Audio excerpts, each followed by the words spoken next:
gas ideal. Yang pertama adalah tekanan atau P,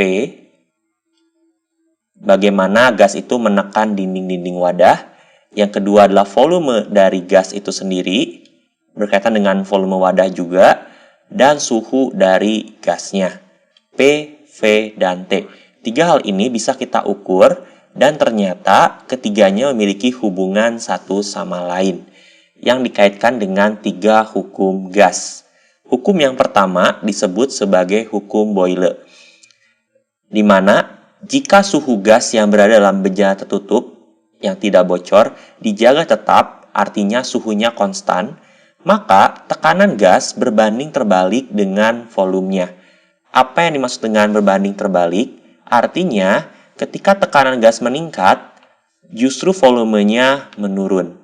Ketika tekanan gas menurun, justru volumenya meningkat pada suhu gas yang konstan. Jadi suhunya harus tetap dulu nih, agar berlaku hukum Boyle. Nah, secara matematis kita bisa tuliskan sebagai berikut. P1V1 sama dengan P2V2. Inilah persamaan dari hukum Boyle dengan syarat suhu gasnya tetap dan bejananya tertutup atau tidak bocor. Dari persamaan ini kita tahu bahwa P dan V berbanding terbalik. Ketika V ini menurun, untuk menyeimbangkan dengan ruas kanan, volumenya harus meningkat.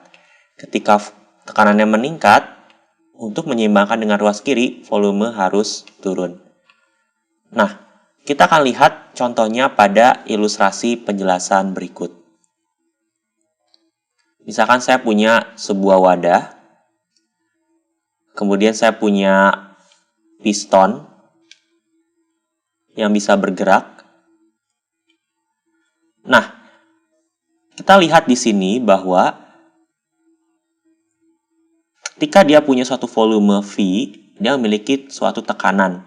Tekanannya dapat dari mana? Tekanannya dapat dari partikel-partikel gas yang bertumbukan satu sama lain.